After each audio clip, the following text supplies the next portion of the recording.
Hello all, welcome to VRK thoughts channel. ఈరోజు మనం ఆంధ్రప్రదేశ్ ప్రభుత్వ ఉద్యోగులు వాళ్ళకి ఏ రకమైన బెనిఫిట్స్ ఉన్నాయి, అంటే మనం సర్వీస్ బెనిఫిట్స్ ఎలాగ ఉన్నాయి, రిస్క్ బెనిఫిట్స్ ఎలాగ ఉన్నాయి, ఇవన్నీ కూడా మనం డిస్కస్ చేసుకోవడానికి ఈ వీడియో చేయడం అయితే జరుగుతుంది. అయితే మనకి ఈ వీడియో చేసే ప్రధాన ఉద్దేశం ఏంటి అంటే, చాలామంది ప్రభుత్వ ఉద్యోగులకి వాళ్ళకి అసలు ఏం బెనిఫిట్స్ ఉన్నాయి అనేది కూడా తెలియదు. అండ్ మోర్ ఓవర్ వాళ్ళతో పాటుగా వాళ్ళ ఫ్యామిలీకి కూడా in case of their risk, unfortunate sudden risk, వాళ్ళకి ఏదన్నా జరిగితే వాళ్ళ ఫ్యామిలీలో ఉన్న వాళ్ళకి కూడా ఏం బెనిఫిట్స్ ఉన్నాయో, ఈ డెత్ బెనిఫిట్స్ అనేది చాలామందికి తెలియదు. కాబట్టి ఈ వీడియో రూపంలో మనం సమాచారం కనీసం ఒక్క ఫ్యామిలీకైనా లేకపోతే ఒక్కరికైనా ఉపయోగపడుతుంది కదా అనే ఉద్దేశంతో ఈ వీడియో చేస్తున్నాను. సో ఈ వీడియో మీ మిత్రుల్లో, ఫ్యామిలీ, ఫ్రెండ్స్లో ఎవరైనా గవర్నమెంట్ ఎంప్లాయీస్ ఉంటే వాళ్ళకి షేర్ చేయండి, వాళ్ళకు కూడా హెల్ప్ అవ్వచ్చు. లైక్ ఇప్పుడు మనం ఆంధ్రప్రదేశ్ ప్రభుత్వ ఉద్యోగులను తీసుకుంటే మనకి 2 కేటగిరీలు ఉన్న విషయం తెలిసిందే కదా. సెప్టెంబర్ 2004 1 కన్నా అపాయింట్ అయిన వాళ్ళు మనం ఓపీఎస్ కిందకు వస్తారు, ఆ తర్వాత అపాయింట్ అయిన వాళ్ళు సిపిఎస్ కిందకు వస్తారు. సో షార్ట్గా మీకు బ్రీఫ్గా డిస్కస్ చేసేద్దాం అన్ని బెనిఫిట్స్. ఓపీఎస్ వారికి రిటైర్ అయినప్పుడు జీపీఎఫ్ అనే ఒక బెనిఫిట్ ఉంటుంది. అంటే నెల వాళ్ళకి కట్ అయ్యే పిఎఫ్కి ఒక organisation like 7 to 8% around interest add చేస్తూ టైం టు టైము వాళ్ళకి రిటైర్మెంట్ టైంకి ఒక లంసమ్ అమౌంట్ అయితే ఇస్తుంది. సో దాన్ని మనం జీపీఎఫ్ అంటాము. ఈఎల్ ప్లస్ హెచ్పిఎల్ అంటే మనకి ఎడ్యుకేషన్ డిపార్ట్మెంట్ కాకుండా మిగతా డిపార్ట్మెంట్స్ అన్నింటికీ కూడా ప్రతి సంవత్సరం సర్వీస్కి 30 రోజులు ఈఎల్స్ అయితే జమ చేయడం జరుగుతుంది ప్రభుత్వం తరఫున. అదే ఎడ్యుకేషన్ డిపార్ట్మెంట్ అయితే వొకేషన్ డిపార్ట్మెంట్ కాబట్టి 6 రోజులు మాత్రమే జమ చేస్తారు. అంటే ఒక ఉద్యోగి సర్వీస్లో ఉండగా మనం సరెండర్ చేసిన ఇయర్స్ కాకుండా రిటైర్మెంట్ టైంకి మనం ఎన్ని ఇయర్స్ అయితే ఉన్నాయో వాటికి తోడుగా హెచ్పిఎల్ అంటే ప్రతి సంవత్సరానికి 20 రోజులు హాఫ్ పే లీవ్ కూడా క్రెడిట్ అవటం జరుగుతుంది. కాబట్టి ఈ రెండింటిని కలిపి మనం మ్యాక్సిమం 300 రోజులు ప్రభుత్వానికి సరెండర్ చేసి at the time of retirement మనం ఆ 300 రోజులకు వేతనాన్ని పొందవచ్చు. ఆల్మోస్ట్ 10 months శాలరీని మనం at the time of retirement గవర్నమెంట్కి ఈ రెండింటి రూపంలో సరెండర్ చేసి మరి వాటిని మనం పొందవచ్చు. సర్వీస్లో ఉన్నప్పుడు 300 కన్నా ఇవి మించిపోతూ ఉంటే ఎప్పటికప్పుడు టైం టు టైం సరెండర్ చేసి మనం దాన్ని నగదు రూపంలోకి మార్చుకోవడం మంచిది. అది ఈఎల్ హెచ్పిఎల్ గురించి. మనకు 300 కన్నా ఎక్కువ ఉన్నా కూడా అవి రెండింటి తాలూకా నిల్వ అనేది మనం 300 మాత్రమే గవర్నమెంట్కి సరెండర్ చేస్తాము రిటైర్మెంట్ టైంలో, మిగతావన్నీ వేస్ట్ అయిపోతాయి. సో పెన్షన్ 33 years అంటే ఓపీఎస్ ఎంప్లాయీస్కున్న ప్రామినెంట్ బెనిఫిట్, అంటే ప్రధానమైన బెనిఫిట్ ఏదంటే పెన్షన్ 33 years. ఈ 33 years ఎందుకు పెట్టాను అంటే ఈ పెన్షన్ అనేది చాలా మందిలో ఉన్న మిత్ ఏంటంటే ఓపీఎస్ వాళ్ళు ఎప్పుడు వాలంటరీ రిటైర్మెంట్ తీసుకున్నా లేదంటే ఎప్పుడు మెడికల్ ఇన్వాలిడేషన్ కారణంగా వాళ్ళు రిటైర్ అయిపోయినా కూడా వాళ్ళు చివరి తీసుకున్న బేసిక్ పేలో సగం పెన్షన్ ఇస్తారనేది ఒక మిత్ అయితే ఉంది. అంటే అందరికీ తెలియదని కాదు, చాలామందికి తెలిసి ఉండొచ్చు, బట్ కొంతమంది ఇలాగ అనుకుంటారు. కానీ అది నిజం కాదు. మనం 33 ఏళ్ళు సర్వీస్ చేసిన తర్వాత మాత్రమే వాళ్ళ చివర డ్రా చేసిన బేసిక్ పేలో వాళ్ళకి సగం జీతం అనేది బేసిక్ ప్లస్ డిఏలో సగం అనేది వాళ్ళకి పెన్షన్గా అయితే ఇవ్వబడుతుంది ఆంధ్రప్రదేశ్ ప్రభుత్వం తరఫున. ఇక్కడ మనం ఆంధ్రప్రదేశ్ ప్రభుత్వంలో ఒకసారి అపాయింట్ అయ్యి మనం ఉద్యోగం చేయడం మొదలుపెట్టిన తర్వాత మెడికల్ ఇన్వాలిడేషన్ అంటే ఒకవేళ మనం మెడికల్గా ఇంకా ఉద్యోగం చేయలేడు అని మెడికల్ డిపార్ట్మెంట్ ధృవీకరిస్తే కనుక అది 10 yearsకి మనం రిటైర్ అవ్వచ్చు. ఎక్సెప్ట్ బై మెడికల్ ఇన్వాలిడేషన్ కాకుండా ఇంకే కారణం చేత కూడా 10 years తర్వాత మనం వాలంటరీ రిటైర్మెంట్ తీసుకోవడానికి వీలు లేదు. వాలంటరీ రిటైర్మెంట్ తీసుకోవాలంటే మినిమం 20 years సర్వీస్ అయితే చేయాలి. 20 years సర్వీస్ చేసిన తర్వాత మరి వాళ్ళకి ఆ పెన్షన్, ఓపీఎస్ ఎంప్లాయీస్కి పెన్షన్ ఎంత వస్తుందయ్యా అంటే వాళ్ళు చివరగా డ్రా చేసిన బేసిక్ పే ఇంటూ 20/33, ఎందుకంటే 33కి మనం ఫుల్ పెన్షన్ అని చెప్పుకున్నాం కదా. సో ఇంటూ 20/33 ఇంటూ 50%, అంటే చివరిగా తీసుకున్న బేసిక్ ప్లస్ డిఏ 50%లో ఇంటూ 20/33 అంటే ఆల్మోస్ట్ ఒక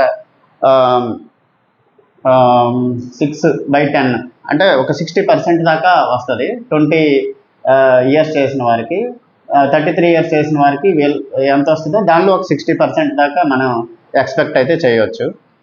28 years చేసిన తర్వాత ఏమవుతుందంటే ఒక 5 years గ్రేస్ పీరియడ్ అయితే కలుపుతారు. ఇక్కడ 28 years చేసి ఓపీఎస్ కేటగిరీలో అపాయింట్ అయిన వారు 28 ఇయర్స్ చేసిన తర్వాత 5 ఇయర్స్ గ్రేస్ పీరియడ్ కలిపి 33 ఇయర్స్కి వాళ్ళు క్యాలిక్యులేట్ చేస్తారు కాబట్టి వాళ్ళకి ఫుల్ పెన్షన్ అనేది వస్తుంది. అంటే 28 ఇయర్స్ తర్వాత ఎప్పుడైతే మనం ఈ స్వచ్ఛంద పదవి విరమణకు దరఖాస్తు అయితే చేసుకుంటామో ఆ టైంలో ఉన్న బేసిక్ ప్లస్ డిఏలో సగం మనకి పెన్షన్గా లైఫ్ టైం వస్తూనే ఉంటుంది.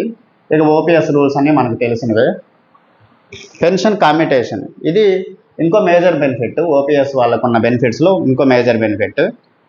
సో ఈ బెనిఫిట్ ఏంటి అంటే మనం రిటైర్మెంట్ టైంలో ఓపీఎస్ వాళ్ళు ఏదైతే పెన్షన్ గవర్నమెంట్ నుంచి 50% అష్యూర్డ్ పెన్షన్ పొందుతున్నారో దానిలోంచి 50% పెన్షన్లోంచి, అంటే బేసిక్ ప్లస్ డిఏ రిటైర్మెంట్ టైంలో 2 లక్షలు ఉంటే ₹1,00,000 పెన్షన్గా నిర్ధారించబడితే, ప్రొవైడెడ్ వాళ్ళు 28 ఇయర్స్ సర్వీస్ చేస్తే ఈ ₹1,00,000లోంచి 40% ఆఫ్ ద పెన్షన్, అంటే ఒక 40,000 వరకు మ్యాక్సిమం, అంటే 10,000 చేసుకోవచ్చు, 20 చేసుకోవచ్చు, మ్యాక్సిమం 40 చేసుకోవచ్చు. ఈ 40,000 వరకు గవర్నమెంట్కి సరెండర్ చేసి నాకు నెల నెల పెన్షన్ 60,000 మాత్రమే చాలు, అంటే 60% ఆఫ్ ద పెన్షన్ నాకు సరిపోతుంది, 40% ఆఫ్ ద పెన్షన్ నేను మీకే ఇచ్చేస్తున్నాను, నేను అమ్ముకుంటున్నాను అని మనం గవర్నమెంట్కి సరెండర్ చేసినట్టయితే 15 ఇయర్స్ పాటుగా, అంటే 62 నుంచి 15 ఇయర్స్ పాటుగా మనకి ఆ 40% పెన్షన్ అయితే రాదు, 60,000 మాత్రమే వస్తుంది. ఇటు time to time inflation DR కలుపుతూ 60,000కి ప్రపోర్షనేట్గా ఎంత డిఏ అయితే కలవబడుతుందో అంత కలిపి ఆ 60,000 మాత్రమే ఇస్తారు తప్ప ఈ 40,000 గవర్నమెంట్కి సరెండర్ అయిపోతుంది. మరి దీని తాలూకా బెనిఫిట్ మనకి ఏమొస్తాయా అంటే 62 ఏజ్ అప్పుడు ఈ కమ్యుటేషన్ ఫ్యాక్టర్ అనేది ఒకటి ఉంటుంది. So maximum 40% of pension commutation చేయొచ్చు.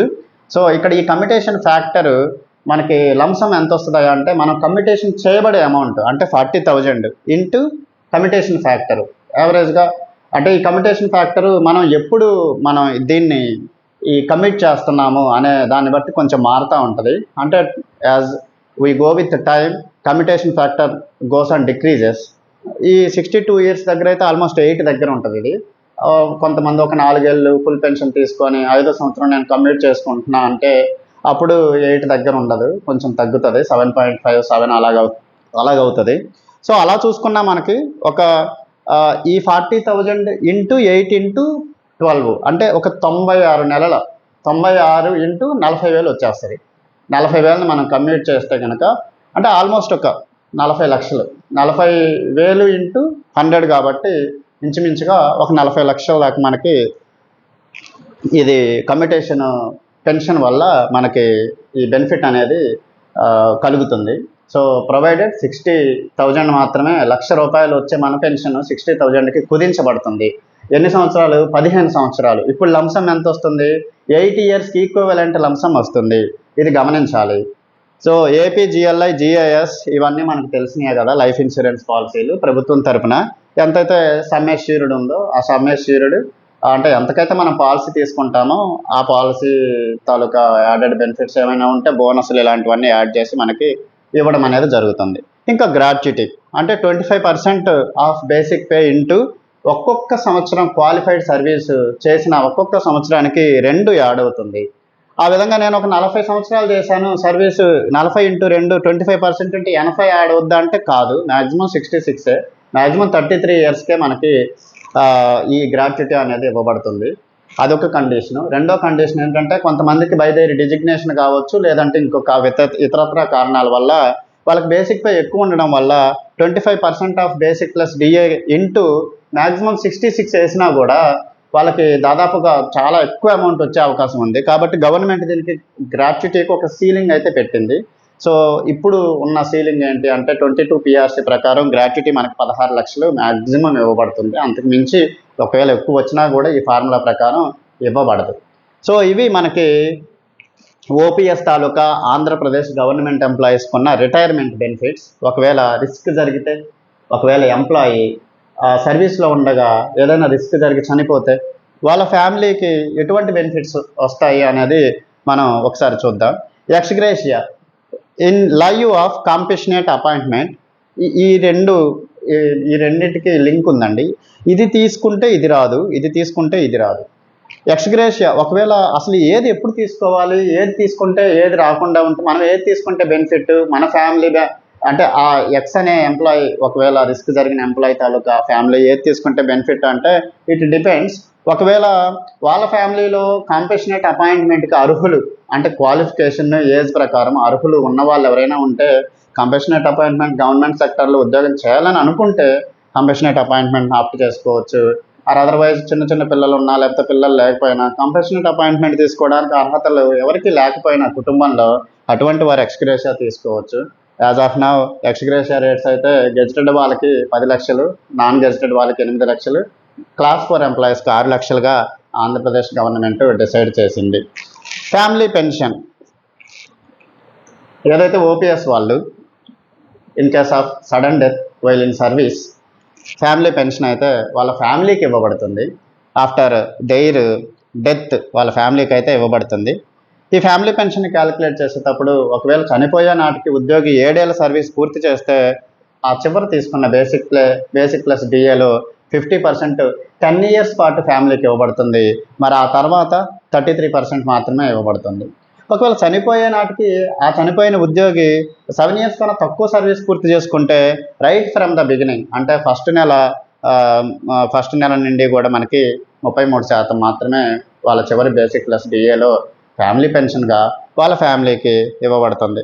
ఏపీజీఎల్ఐ, జిఐఎస్, ఫునరల్ ఛార్జెస్ అంటే మట్టి ఖర్చులు అంటారు కదా, ఫునరల్ ఛార్జెస్ అంటే ఇవన్నీ కూడా మనకి తెలిసినవే.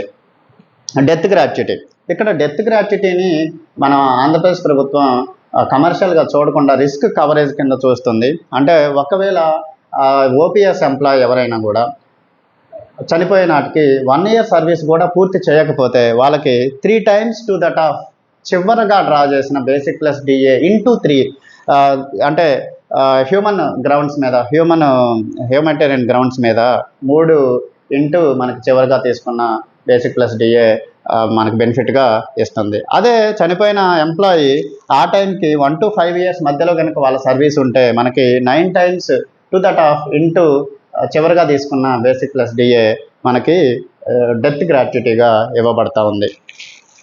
అదే 5 to 18 years అయితే 18 times, మోర్ దాన్ 18 అయితే సేమ్ ఫార్ములా, ఈ ఫార్ములాని బేస్ చేసుకొని మాత్రమే మనకి డెత్ గ్రాట్యుటీ ఇవ్వడం అనేది జరుగుతుంది. అంటే 25% ఆఫ్ బేసిక్ పే ఇంటూ ప్రతి క్వాలిఫైడ్ ఇయర్కి 2 into 2 అనేది యాడ్ చేయబడుతుంది. అంటే ఒకవేళ 20 ఏళ్ళు కనుక సర్వీస్ పూర్తి చేసుకుంటే 25% into 25% of their last drawn basic pay into 20 years కాబట్టి ఇంటూ 40 వచ్చేస్తుంది. 25% ఇంటూ 40. జీపీఎఫ్, ఈ జీపీఎఫ్ డెత్ టైంలో ఆ టైంకి ఎంతైతే మనం నెల పిఎఫ్ రూపంలో జమ కాబడిందో దానికి వడ్డీని యాడ్ చేసి టైం టు టైం ఇంట్రెస్ట్ రేట్స్ని బేస్ చేసుకున్న ఆ యాడ్ చేయబడిన వడ్డీ మనకి బెనిఫిట్గా ఇవ్వబడుతుంది. ఇవి మనకి మేజర్గా ఓపీఎస్ తాలూకా బెనిఫిట్స్. అంటే రిటైర్మెంట్ అయితే ఎలా ఉంటుంది, డెత్ అయితే ఎలాగుంటుంది, ఏ టైంలో రిటైర్ అయితే ఎలాగుంటుంది, ఏ టైంలో ఏ కారణం చేత ఎన్ని సంవత్సరాల తర్వాత మనం విఆర్ఎస్ తీసుకోవచ్చు, పెన్షన్ కమ్యూటేషన్ ఎలాగుంటుంది, గ్రాట్యుటీ రూల్స్ ఎలాగుంటాయి, ఏపీజీఎల్ఐ జిఎస్తో పాటుగా ఇతరత్ర బెనిఫిట్స్ అన్నీ కూడా ఆంధ్రప్రదేశ్ ఓపీఎస్ ఎంప్లాయీస్కి ఉన్న ఈ బెనిఫిట్స్ ఇవి. ఇప్పుడు సిపిఎస్కి వద్దాం. సిపిఎస్ విధానంలో 2004 సెప్టెంబర్ 1 తర్వాత ఆంధ్రప్రదేశ్ గవర్నమెంట్ ద్వారా అపాయింట్ అయిన ప్రతి ఎంప్లాయీ కూడా మనకి సిపిఎస్ పరిధిలోకి వచ్చిన విషయం అయితే అందరికీ తెలిసిందే. ఈ సిపిఎస్ ఎంప్లాయీస్కి ఉన్న రిటైర్మెంట్ బెనిఫిట్స్ చూద్దాం. అంటే 62 years కంప్లీట్ సర్వీస్ పూర్తి చేసి సిపిఎస్ విభాగంలో అపాయింట్ అయిన ఎంప్లాయీ ఎలాంటి బెనిఫిట్స్ తీసుకుంటాడో మనం గమనించినట్టయితే ఈఎల్ ప్లస్ హెచ్పిఎల్ ఇది సేమ్ యాజ్ ఇట్ ఈజ్గా ఇదే రూల్ ఉంటుంది అక్కడ. ఏపీజీఎల్ఐ జిఐఎస్ సేమ్ దీనికి సంబంధించిన రూలే అక్కడ కూడా వర్తిస్తుంది. గ్రాట్యుటీ, దీన్ని రిటైర్మెంట్ గ్రాట్యుటీ అంటాము. రిస్క్ గ్రాట్యుటీ అంటే లేదా డెత్ గ్రాట్యుటీ అనము. రిటైర్మెంట్ గ్రాట్యుటీ సేమ్ ఇదే ఫార్ములా అక్కడ కూడా. యాక్చువల్గా ఇది రిటైర్మెంట్ గ్రాట్యుటీ అనేది సిపిఎస్ ఎంప్లాయీస్కి లేదు. జిఓఎంఎస్ 107 29/6/2017 డేటెడ్ ఈ జిఓ ద్వారా మనకి సిపిఎస్ ఎంప్లాయీస్కి ఆంధ్రప్రదేశ్లో ఈ బెనిఫిట్ అయితే ఇవ్వబడింది. సో ఈ జిఓని నేను డిస్క్రిప్షన్లో మీకు ఫైల్ రూపంలో మీకు లింక్ రూపంలో ఆ ఫైల్ని కూడా అటాచ్ చేస్తాను, ఒకసారి దాన్ని డౌన్లోడ్ చేసుకొని చూడండి.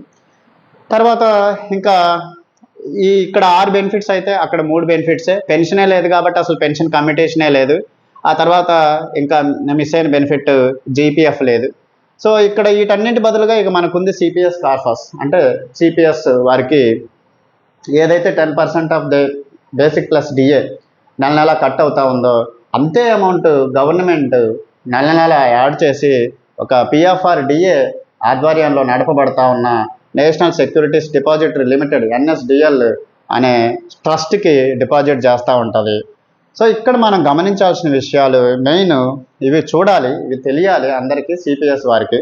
ఇక్కడ మనం గమనించాల్సిన విషయాలు ఏంటి అంటే,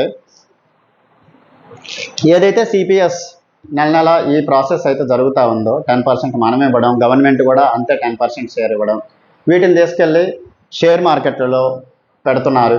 సో షేర్ మార్కెట్లలో పెట్టి ఆ షేర్ మార్కెట్లు ఏమన్నా పడిపోతే అలాంటి దాని ద్వారా మనకేమన్నా డిసడ్వాంటేజ్ అంటే బాగా హై ఎక్స్టెంట్లో జరిగితే అనే భయాలు కూడా కొన్ని ఉన్నాయి. నేను ఇప్పుడు ఓపీఎస్ని దీన్ని పోల్వట్లేదు. సో దేని బెనిఫిట్ దానిదే. ఓపీఎస్ మంచిదా సిపిఎస్ మంచిదా అనే విషయం జోలికి నేను వెళ్ళట్లేదు. అసలు అది కూడా కాదు నా ఇంటెన్షన్. జస్ట్ ఇక్కడ ఏంటి అనేది, ఇక్కడ సమాచారం ఏంటి అనేది మీకు తెలవడం కోసం మాత్రమే నేను ఇదంతా చెప్తున్నాను తప్ప నాట్ కంపేరింగ్ ఓపీఎస్. దేని బెనిఫిట్ దానికి ఉంది. సో సిపిఎస్లో తక్కువ బెనిఫిట్ ఉండొచ్చేమో, కాదనట్లేదు. బట్ విషయం తెలియాలని మాత్రం నేను చెప్తున్నాను. 60% లంసమ్ ఏదైతే మీకు సర్వీస్ చివర్లో ఈ విధంగా డిపాజిట్ చేయబడిన దాంట్లో మీకు ఇస్తారు. షేర్ మార్కెట్లలో పెట్టి ఆ షేర్ మార్కెట్లు ఒకవేళ బాగా డ్రాస్టిక్గా ఆ టైంలో పడిపోతే ఏం చేయాలి అంటే ఎలా, అంటే దీని తాలూకా భయం బాగా ఎక్కువగా ఉంది కాబట్టి దీని పాయింట్ ఆఫ్ వ్యూలో నేను 2 విషయాలు చెప్పదలుచుకున్నాను. మీకు ఆంధ్రప్రదేశ్ గవర్నమెంట్ ద్వారా అపాయింట్ అయ్యి సిపిఎస్ విభాగంలో పనిచేస్తున్న ఎంప్లాయీస్కి ఈ సిపిఎస్ మీద బాగా వ్యతిరేకత లేదా భయం ఉంటే గనక మనకి ఆంధ్రప్రదేశ్ గవర్నమెంట్ 25/2/2025 GOMS 9 ద్వారా ఒక ఆప్షన్ అయితే ఇచ్చింది. అంటే ఈ నెల నెల మన తాలూకా షేరు, గవర్నమెంట్ తాలూకా షేరు ఏదైతే షేర్ మార్కెట్లో పెడుతున్నారని అనుకుంటున్నామో ఆ షేర్ మార్కెట్లో మాకు వద్దు, మాకు 100% గవర్నమెంట్ బాండ్స్లోనే పెట్టండి అనే ఆప్షన్ కూడా ఆ జీవో రూపంలో మన ఎన్పిఎస్ ఖాతాలో లాగిన్ అయ్యి మనం చూజ్ చేసుకోవచ్చు. లేదు షేర్ మార్కెట్ కాకుండా గవర్నమెంట్ బాండ్స్లో కొంత బాగా ఎక్కువ పెట్టి షేర్ మార్కెట్లో కూడా కొంత పెడదాము అని అనుకుంటే LC25 లైఫ్ సైకిల్ 25 అనే ఆప్షన్ ఉంది. అంటే 35 ఇయర్స్ దాటిన ప్రతి ఎంప్లాయీకి మనకి ఈ 25% up to 35 years of employee age మాత్రమే 25% ఈక్విటీలో అంటే షేర్ మార్కెట్లో పెట్టడం జరుగుతుంది. 75% గవర్నమెంట్ బాండ్స్లో పెట్టడం జరుగుతుంది. If we choose LC25. ఆ 35 ఏజ్ దాటి ఒక్కొక్క సంవత్సరం జరిగిపోతున్న ప్రతి సంవత్సరానికి సర్వీసు ముందుకెళ్తున్న ప్రతి సంవత్సరానికి దీంట్లో ఒక 0.5% తగ్గిస్తారు. అంటే 36 ఇయర్స్ క్రాస్ అయినప్పుడు 24.5 ఈక్విటీలో పెడతారు షేర్ మార్కెట్లో, 75.5 ఏమో గవర్నమెంట్ బాండ్స్లో పెడతారు. అదే 37 ఇయర్స్ సర్వీస్ దాటిపోతున్నప్పుడు 24 మాత్రమే పెడతారు. మరి మిగతా 76 వచ్చేసి మనకి గవర్నమెంట్ బాండ్స్లో పెడతారు. ఈ లైఫ్ సైకిల్ అంటే ఈ సైకిల్ అంటే they will make sure that మనం 55 అరౌండ్ వచ్చే టైంకి ఈ LC25 తీసుకున్న వారికి ₹1 కూడా షేర్ మార్కెట్లో పెట్టకుండా 100% మనకి గవర్నమెంట్ బాండ్స్ అంటే ఫిక్స్డ్గా గ్యారంటీగా ఒక 7 to 8% రిటర్న్స్ వచ్చే గవర్నమెంట్ బాండ్స్లోనే మనకి పెట్టడం అనేది జరుగుతుంది.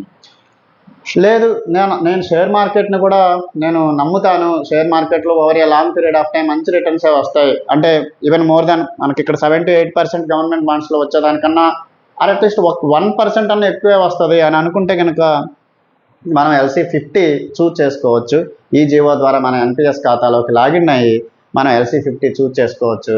ఆ LC50 చూజ్ చేసుకునే టైంలో మన ఫండ్ని ఎవరు మేనేజ్ చేయాలా, ఫండ్ మేనేజర్ని కూడా మనం చూజ్ చేసుకునే అవకాశం మనకు ఉంది. అంటే లైక్ HDFC లైఫ్ కానీ, LIC పెన్షన్ ఫండ్ కానీ, లైక్ ICICI ప్రుడెన్షియల్ కానీ, లైక్ SBI వాళ్ళు కానీ, ఇవన్నీ కూడా రెప్యూటెడ్ ఫండ్ మేనేజర్స్. అంటే మన ఇండియన్ స్టాక్ మార్కెట్ పుట్టిన దగ్గర నుంచి వీళ్ళంతా కూడా రకరకాలుగా మనకి కార్పొరేట్ ఫీల్డ్లో ఈ షేర్ మార్కెట్ ఈక్విటీ ఫీల్డ్లో ఉన్న వాళ్ళే కాబట్టి మరి వాళ్ళని ఫండ్ మేనేజర్స్గా సెలెక్ట్ చేసుకొని మన 50% ఆఫ్ మన అక్యుములేటెడ్ కార్పస్ని అంటే నెల నెల వేసే మనం కానీ గవర్నమెంట్ కానీ వేసే అమౌంట్లో 50% తీసుకెళ్ళి ఈక్విటీ మార్కెట్లో షేర్ మార్కెట్లో పెట్టండి, 50% మాత్రం గవర్నమెంట్ బాండ్స్లో పెట్టండి అని మనం చూజ్ చేసుకోవచ్చు.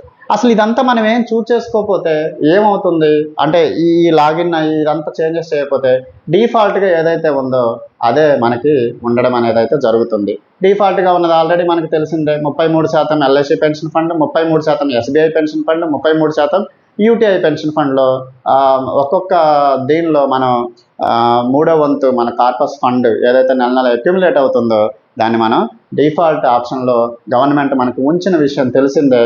వీళ్ళు పెన్షన్ ఫండ్ మేనేజర్స్ మాత్రమే. చాలామందికి ఉన్న పర్సెప్షన్ ఏంటి అంటే మన వాటాలో ఎల్ఐసిలో 33%, ఎస్బీఐలో 33%, లేక యూటీఐలో 33% పెట్టారని అనుకుంటాం. కానీ పెట్టడానికి వాళ్ళు ఎక్కడ పెట్టాలనే దానికి వాళ్ళకి అవకాశం ఇచ్చాం అంతే, వాటిల్లో పెట్టలేదు. ఆ సంస్థల్లో పెట్టుబడి కాదు అది, ఆ సంస్థల తాలూకా ఫండ్ మేనేజర్లకి ఎక్కడెక్కడ మనం పెట్టుబడి పెట్టాలి అని మనం ఇచ్చిన అవకాశం మాత్రమే. సో అది మనకి డిఫాల్ట్గా ఈ చేంజెస్ ఏది చేయకపోతే కనుక డిఫాల్ట్గా అదే ఉండడం అయితే జరుగుతుంది. బట్ ఇంకో విషయం కూడా నేను ఈ 60% లంసమ్ గురించి నేను చెప్పదలుచుకున్నది ఏంటి అంటే 62 ఇయర్స్కి రిటైర్ అయ్యారు. ఆ టైంలో లైక్ మనకి ఇప్పుడు జరుగుతున్నట్టుగా యుద్ధాలు అంటే జియో పొలిటికల్ టెన్షన్స్ వల్ల ఆ టైంలో ఒక 30 to 40% మార్కెట్ క్రాష్లో ఉంటే, ఆ టైంలో మనం ఎగ్జిట్ అవ్వాల్సి వస్తే, ఆ టైంలో విత్డ్రా చేసుకోవాల్సి వస్తే, లంసమ్ సగానికి సగం తగ్గిపోతే, అంటే మార్కెట్ రికవర్ అయ్యే టైం మార్కెట్కి ఉంటుంది. బట్ అంత టైం వరకు మనం వెయిట్ చేయలేకపోతే, ఆ టైంలోనే మనం రిటైర్ అయిపోతే, ఏదైతే క్రాష్ అయిపోయిందో ఆ టైంలో రిటైర్ అయిపోతే, అందుకనే ఈ 62 ఇయర్స్ తర్వాత అప్ టు 75, 62, 75 మధ్యలో 13 ఇయర్స్, ఈ 13 ఇయర్స్లో మనం ఎప్పుడైనా 60% తీసుకోవచ్చు. ఒకవేళ ఈ మధ్యలో ఎప్పుడైనా తీసుకుందాంలే తర్వాత ఇప్పుడు మార్కెట్ క్రాష్లో ఉంది అని అనుకున్న ఎంప్లాయీ చనిపోతే, ఆ ఎంప్లాయీ తాలూకా లీగల్ హెయిర్ 60% లంసమ్ని చనిపోయిన తర్వాత up to the age they attain 75 years ఆ మధ్యలో ఎప్పుడైనా కూడా మనం తీసుకునే అవకాశం ఉంది. కాబట్టి ఈ సమాచారం తెలుసుకోండి, మీకు టైం టు టైం మీకు ఇది చాలా ఉపయోగపడుతుంది. తర్వాత 40% యాన్యుటీ విషయానికి వద్దాం. అంటే ఏదైతే మనకి 10% షేర్ అది మెచ్యూరిటీ అంటే రిటైర్మెంట్ టైంకి ఒక పెద్ద హ్యూజ్ లంసమ్ అమౌంట్. సో ఆ లంసమ్ అమౌంట్లో 40% యాన్యుటీ స్కీమ్స్లో పెడతాము. ఆ యాన్యుటీ స్కీమ్లో పెట్టేటప్పుడు కూడా ఈ కంపెనీస్ అన్నీ ఉంటాయి మనకి, like HDFC, axis, ICICI Prudential, ఇలాంటివన్నీ మనకి యాన్యుటీ కింద మనకి నెల నెల పెన్షన్ని మనం పర్సన్స్కి ఇవ్వడం అయితే జరుగుతూ ఉంది. సో యాన్యుటీ చూజ్ చేసుకునేటప్పుడు 40% అంటే ఇక్కడ ఉన్న ఒక మిత్ ఏంటి అంటే ఒక భ్రమ ఏంటి అంటే 40% యాన్యుటీని మనం పెట్టాము, 40% యాన్యుటీ కింద మనం ఇన్వెస్ట్ చేసాము, నెల నెల పెన్షన్ తీసుకుంటున్నాము. ఒకవేళ ఆ ఉద్యోగికి ఏదైనా ఇమీడియట్గా ఒక 1 year తర్వాత యాన్యుటీ చూజ్ చేసుకున్న 1 year అంటే 63-64 ఇయర్స్ టైంలో ఏదైనా జరిగితే అది వాళ్ళే ఉంచేసుకుంటారా, ఇంకా మనకి ఇవ్వరా? అంటే చనిపోయిన ఉద్యోగి తాలూకా ఫ్యామిలీకి ఇవ్వరా? లైక్ అంత పెద్ద అమౌంట్ వాళ్ళు ఒకసారి తీసుకొని 40% అంటే ఇట్స్ హ్యూజ్. అంత పెద్ద అంటే 40 years సర్వీస్ చేసిన ఒక ఉద్యోగి తాలూకా 10% share government share, time to time matching grants plus interest, share market returns లేదా గవర్నమెంట్ బాండ్స్ రిటర్న్స్, ఇదంతా కలిపితే ఫైనాన్షియల్ ప్లాట్ఫామ్స్లో మీరు చూసుకుంటే ఒక 1.5 దాకా ఉంటుంది కదా. సో ఆ టైంకి 1.5 అంటే ఇన్ఫ్లేషన్తో చూసుకుంటే ఇప్పుడు ఒక 20 నుంచి 30 లక్షలతో సమానమే కదా. సో ఆ టైంకి మరి అంత అమౌంట్ తీసుకొని 1 year వాళ్ళు పెన్షన్ ఇచ్చి ఆ టైం వాళ్ళే ఉంచుకుంటే ఎలాగా? మరి ఆ డౌట్ ఉన్నప్పుడు మనకి ఆ యాన్యుటీ చూజ్ చేసుకునేటప్పుడు రిటర్న్ ఆఫ్ పర్చేజ్ ప్లాన్ అంటే ఒకవేళ ఇన్ కేస్ ఆఫ్ రిస్క్ నా ఫ్యామిలీకి ఆ లంసమ్ అలా ఏదైతే యాన్యుటీ కింద మీరు తీసుకున్నారో అది మొత్తం కూడా లీగల్ హెయిర్కి ఇచ్చేసేయాలి అని రిటర్న్ ఆఫ్ పర్చేజ్ ప్లాన్ని మనం చూజ్ చేసుకుంటే కనుక ఆ అమౌంట్ని మనకి ఇస్తారు. మరి పెన్షన్ ఎలా ఇస్తారు? రిటర్న్ ఆఫ్ పర్చేజ్ ప్లాన్ తీసుకొని వాళ్ళకి హై పెన్షన్ ఇస్తారు, హై అమౌంట్ ఆఫ్ పెన్షన్.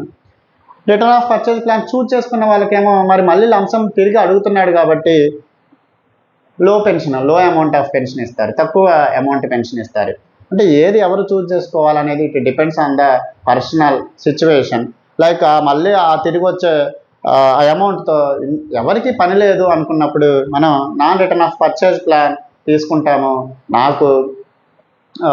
మనకి ఆ ఎంప్లాయీ కాలం చేసిన దాకా మంచి అమౌంట్ పెన్షన్ మంచి అమౌంట్ తీసుకోవాలి అనుకుంటే కనుక non return of purchase plan తీసుకోవాలి. పెన్షన్ అమౌంట్ తగ్గినా పర్వాలేదు, లంసమ్ అనేది చాలా ఎక్కువ కాబట్టి దాన్ని వదులుకోవడానికి నేను సిద్ధంగా లేను అని అనుకున్నప్పుడు employee return of purchase plan choose చేసుకోవాలి. మళ్ళీ ఇక్కడ joint life single life assurance అని 2 ఆప్షన్స్ ఉంటాయి ఈక్విటీ మనం చూజ్ చేసుకునేటప్పుడు. అవన్నీ కూడా మనకు ఆప్షన్ ఫామ్ ఇస్తారు. మనం చాలా అవగాహనతో ఉండాలి. ఏదైనా ఒక్క చిన్న టిక్ మన పెన్షన్ విధానాన్ని మార్చేస్తుంది.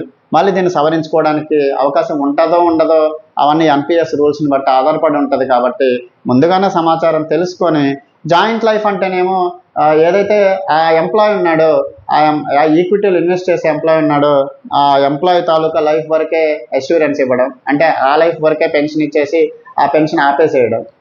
జాయింట్ లైఫ్ అంటేనేమో వాళ్ళ జీవిత భాగస్వామి జీవితానికి కూడా అష్యూరెన్స్ ఇస్తూ, అంటే ఒకవేళ ఎంప్లాయ్ చనిపోతే ఎంప్లాయ్ స్పౌస్కి కూడా పెన్షన్ కంటిన్యూ చేయడం. మళ్ళీ ఇక్కడ కూడా అంతే. మనం జాయింట్ లైఫ్ తీసుకుంటే మరి 2 లైఫ్లకి వాళ్ళు పెన్షన్ ఇవ్వాలి కాబట్టి ఆ 40% ఈక్విటీ అమౌంట్తో యాన్యుటీ ఏదైతే సంస్థ ఇస్తుందో ఆ సంస్థ మరి మనకు పెన్షన్ తగ్గించేస్తుంది. సింగిల్ లైఫ్ తీసుకుంటేనేమో పెన్షన్ ఎక్కువ ఇస్తుంది. అంటే ఓవరాల్గా ఏంటంటే ఇక్కడ సింగిల్ లైఫ్ నాన్ రిటర్న్ తీసుకుంటే ఒక అమౌంట్ మంచి అమౌంట్ వస్తుంది. Single life return of purchase plan తీసుకుంటే తక్కువ వస్తుంది. Joint life non return of purchase plan తీసుకుంటే మీడియంగా వస్తుంది. Joint life return of purchase plan తీసుకుంటే అన్నిటికన్నా తక్కువ వచ్చేస్తుంది పెన్షన్ అనేది. సో మనకి రకరకాలుగా సోషల్ మీడియాల్లో రకరకాలుగా మెసేజ్లు సర్క్యులేట్ అవుతూ ఉంటాయి. అంటే లైక్ 18 ఏళ్ళు సర్వీస్ చేస్తే మనకి పెన్షన్ 4,000 వస్తుంది. ఈ ఆప్షన్స్లో ఏది తీసుకున్నారో చెప్పరు. 4,000 వస్తుంది, 5,000 వస్తుంది. లైక్ ఓకే, కాదనట్లేదు. ఓపీఎస్లో లాగా చివరి బేసిక్ పేలో సగం ఇవ్వాలి అంటే ఇవ్వకూడదనే కదా, తగ్గించుకోవాలనే కదా సిపిఎస్కి వస్తుంది. బట్ సిపిఎస్లో ఉన్న దాన్ని ఇన్ఫర్మేషన్ని ప్రాపర్గా కన్వే చేయాలి కదా. ప్రాపర్గా కన్వే చేసుకుంటే లైక్ సిపిఎస్ ఎంప్లాయీస్కి కూడా ఏదో మనకే ఏదో జరుగుతుందిలే అనే ఒక ఫీలింగ్ ఉంటుంది అనేది నా ఇంటెన్షన్ తప్ప దీన్ని మళ్ళీ దాంతో పోలుస్తావా దాన్ని దీంతో పోలుస్తావా అనేది కాదు. సో ఇక్కడ మనకి ఈ ఆప్షన్స్ అన్నీ ఉన్నాయి. సో ఇక్కడ ఏది కూడా మనకి ఏంటంటే లైక్ డిపెండ్స్ ఆన్ సిచ్యువేషన్. ఇంకొక విషయం ఏంటంటే ఆ సిచ్యువేషన్స్ గురించి మనం మాట్లాడే ముందు ఎన్పిఎస్లో రిటైర్మెంట్ అయ్యి 60% లంసమ్ తీసుకున్న ఎంప్లాయీకి ఆ 60% మీద ట్యాక్స్ ఉండదు. నెల నెల సేవింగ్స్ చేసుకునే ఏ స్కీమ్కి కూడా ప్రభుత్వం ట్యాక్స్ వేయదు. దీని మీద కూడా 30% ట్యాక్స్ అంట, అదంట ఇదంట అనేది సర్క్యులేట్ అవుతూ ఉంటుంది. అది కాదు. మీరు కనుక్కోండి, మీరు చూడండి. దీని తాలూకా అన్ని డౌట్స్ కూడా నేను ఒక మీకు ఎఫ్ఏక్యూ పిఎఫ్ఆర్డిఏ అనే ఒక టైటిల్తో ఒక ఫైల్ని మీకు డిస్క్రిప్షన్లో అటాచ్ చేస్తున్నాను. సో ఒకసారి గమనించండి. అదేవిధంగా ఇప్పుడు మనం సిచ్యువేషన్స్ జోలికి వద్దాం. ఒక ఓపీఎస్ ఎంప్లాయ్ ఉన్నాడు. ఫర్ సపోజ్ 62 ఇయర్స్ దాకా చేశాడు, సర్వీస్ బెనిఫిట్స్ అన్నీ తీసుకున్నాడు. ఇప్పుడు పెన్షన్ ఆప్ట్ చేసుకుంటున్నాడు. సరే, 62 ఇయర్స్ కంప్లీట్ అయిపోయిన తర్వాత ఒక 1 ఇయర్కి కాలం చేశాడు దురదృష్టవశాత్తు అనుకుందాం. వాళ్ళ జీవిత భాగస్వామికి 60% పెన్షన్ వస్తుంది. మరి ఆవిడ కూడా ఇంకో 2-3 ఏళ్లలో కాలం చేసిందని అనుకుందాం. మరి వాళ్ళకు వచ్చిన బెనిఫిట్ ఏంటి ఆ కేసులో? అదే ఒక సిపిఎస్ ఎంప్లాయ్ ఉన్నాడు, 60% ఒక 40 ఇయర్స్ 35 ఇయర్స్ లేదా 30 ఇయర్స్ యావరేజ్గా సర్వీస్ చేసి 30 ఇయర్స్ అక్యుములేట్ అయిన లంసమ్ అమౌంట్ని ఎట్ ద టైమ్ ఆఫ్ 62 అంటే అప్పటిదాకా 30 ఇయర్స్ చేసి రిటైర్మెంట్ టైంలో ఒక 2.5 కోట్లు 3 కోట్లు లంసంగా తీసుకొని ఒక 1.5 కోటి రూపాయలు 2 కోట్ల దాకా యాన్యుటీలో with return of purchase plan పెట్టుకున్నాడు. అతనికి వచ్చిన బెనిఫిట్ ఏంటి? అంటే ఈ రెండిట్లో కంపారిజన్ ఎలా చేయాలి, ఏది బెటర్ అంటారు? I'm not comparing both the pensions. అన్నింటి పరంగా నేను కంపేర్ చేయట్లా. ఆ కేసులో ఏది బెటరో మరి మీరే ఆలోచించండి. అలా అని ఓపీఎస్ ఒక్క రూపాయి కూడా తీసుకోకుండా మన జీవితాంతం రిటైర్మెంట్ అయిన తర్వాత చివరి బేసిక్ పేలో సగం ఇచ్చే ఓపీఎస్ చాలా మంచిది. బట్ అది ఇస్తే మనం గవర్నమెంట్ ఆహ్వానిద్దాం. కానీ ఈ మధ్యలో సిపిఎస్ ఓపీఎస్ కాకుండా ఇంకొక GPS, UPS, TAPS, Kerala assured pension ఇలా మనకు రకరకాలుగా వినిపిస్తూ ఉన్నాయి. మరి వాటి గురించి మనం మాట్లాడుకుందాం, ఏది బెనిఫిట్ ఏది ఏంటి అనేది.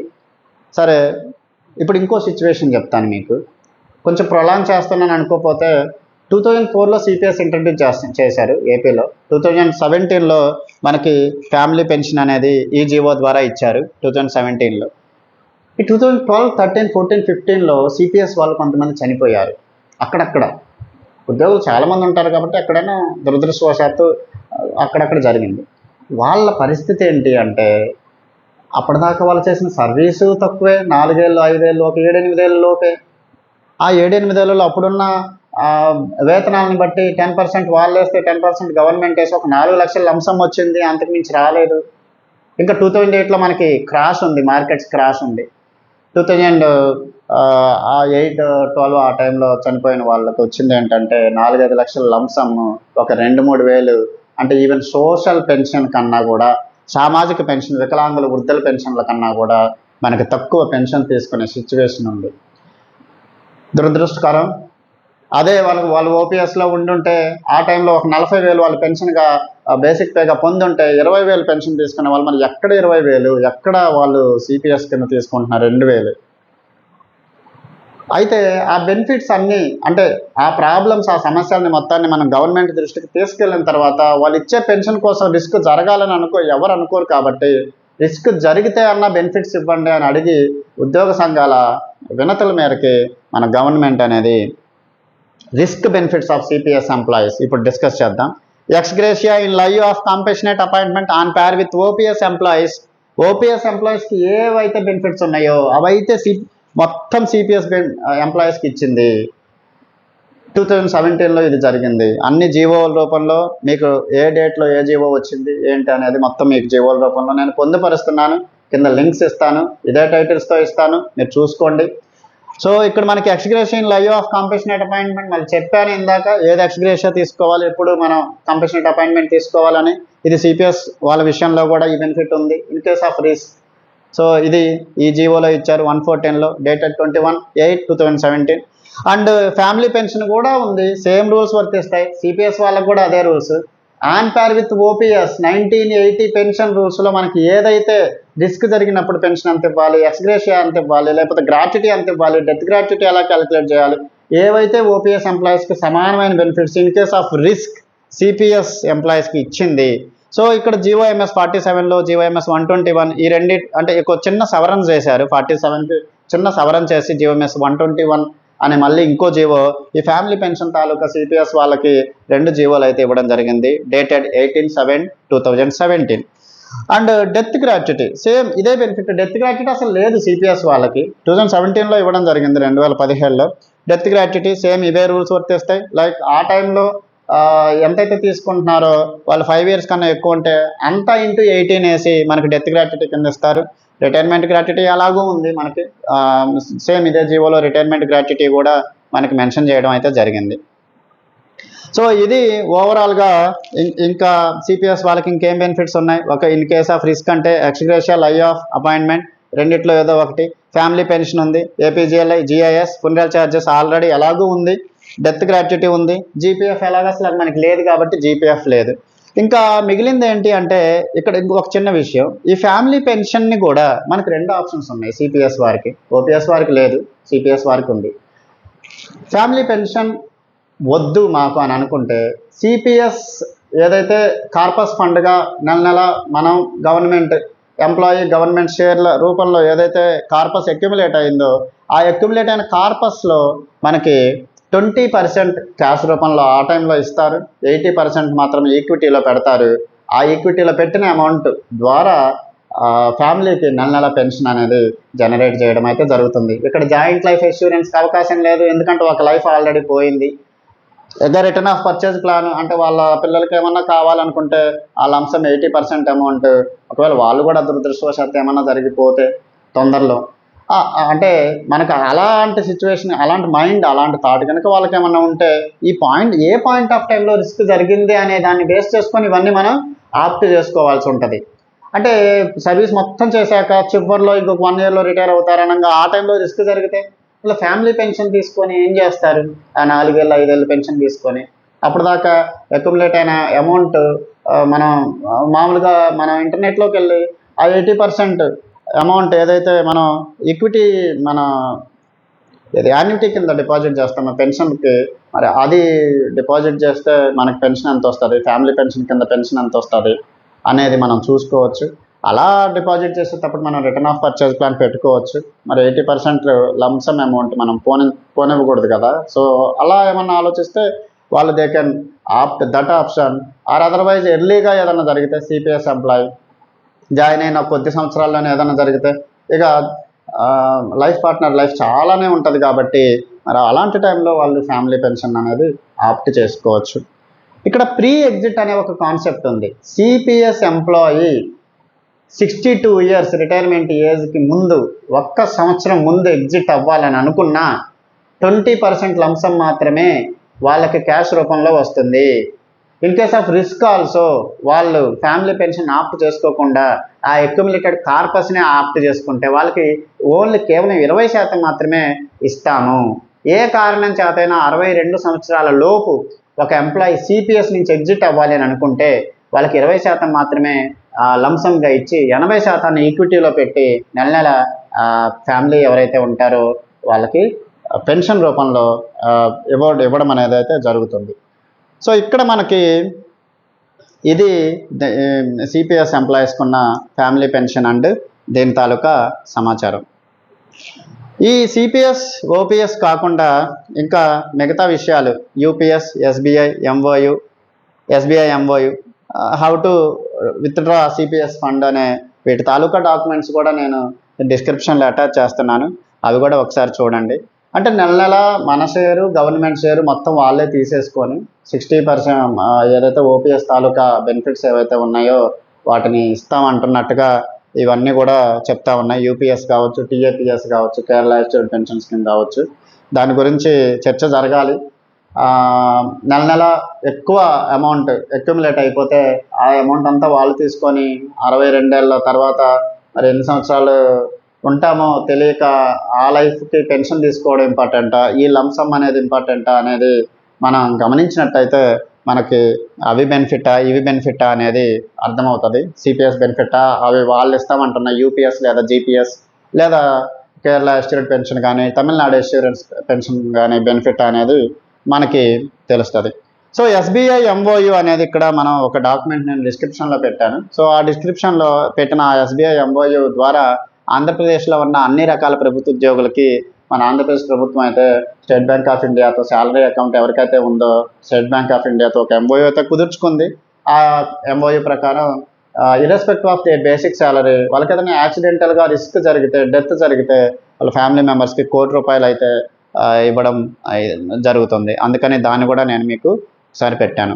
టైం టు టైం సిపిఎస్ ఏ సిచ్యువేషన్లో ఎలా విత్డ్రా చేసుకోవాలి, విత్డ్రాల్కున్న రూల్స్ ఏంటి, లిమిట్స్ ఏంటి, ఎంత చేసుకోవచ్చు, ఎంత ఆపేయాలి అనేది, ఎంత యాన్యుటీకి ఇవ్వాలి, ఎంత లంసమ్ కింద తీసుకోవాలి అనేది ఈ మధ్య మనకి సిపిఎస్ ఫండ్ నుంచి ఎలా విత్డ్రా చేసుకోవాలి అనే రూల్స్ అన్నీ కూడా పొందుపరిస్తే ఈ మధ్యనే ఒక గవర్నమెంట్ ఒక డాక్యుమెంట్ రిలీజ్ చేసింది ట్రెజరీ డిపార్ట్మెంట్ నుంచి. దాన్ని కూడా మీకు నేను డాక్యుమెంట్ రూపంలో పెట్టడం అయితే జరుగుతుంది. సో ఓవరాల్గా సిపిఎస్లో 20% లంసమ్ తీసుకొని 80% యాన్యుటీ కింద ఎప్పుడు ఇవ్వాలి, pre exit by any reason మనం ప్రీ ఎగ్జిట్ అయితే కనుక అలా చేయాల్సి ఉంటుంది. మరి ఎప్పుడు లంసమ్ తీసుకోవాలి, ఎప్పుడు ఫ్యామిలీ పెన్షన్ తీసుకోవాలి, ఎప్పుడు ఇలా చేయాలి, 20% లంసమ్ తీసుకొని 80% యాన్యుటీకి ఇవ్వాలి అనేది కూడా నేను చెప్పడం జరిగింది. సో ఓవరాల్గా ఇది మనకి సిపిఎస్ ఓపీఎస్ వాళ్ళ ఎంప్లాయీస్కి ఉన్న retirement benefits, death benefits. So ఈ వీడియోలో ఈ మాత్రం సమాచారం నేను ఎవరికైనా హెల్ప్ అవుతుంది. వాళ్ళ ఫ్యామిలీస్ అంటే in case of their sudden risk లేదా వాళ్ళు హెల్తీగా రిటైర్ అయితే, సో అదే అందరికీ కావాల్సింది. హెల్తీగా రిటైర్ అయితే వాళ్ళకి రిటైర్మెంట్ బెనిఫిట్స్ ఎలాగున్నాయి, కమ్యూటేషన్ అంటే ఏంటి, అదంటే ఏంటి, ఇవన్నీ కూడా నేను మీకు డీటెయిల్డ్గా చెప్పడం జరిగింది. సో ఈ వీడియో మీకు నచ్చితే లైక్ చేయండి, లైక్ చేయకపోయినా పర్వాలేదు, బట్ మీ ఫ్రెండ్స్ ఫ్యామిలీ కానీ ఎవరైనా తెలిసిన వాళ్ళు గవర్నమెంట్ ఎంప్లాయీస్ ఉంటే వాళ్ళకి ఈ వీడియో షేర్ చేయండి. ఈ సమాచారం అయితే చాలా ఎక్కువ మందికి ఇది ఉపయోగపడుతుంది. So that's it for today. ఈ వీడియో ఒకసారి అంతా చూసుకొని సమాచారాన్ని దృష్టిలో ఉంచుకుంటే మీరు రైట్ టైంలో రైట్ డెసిషన్ తీసుకోవడానికి ఉపయోగపడుతుందని ఆశిస్తూ ధన్యవాదాలు.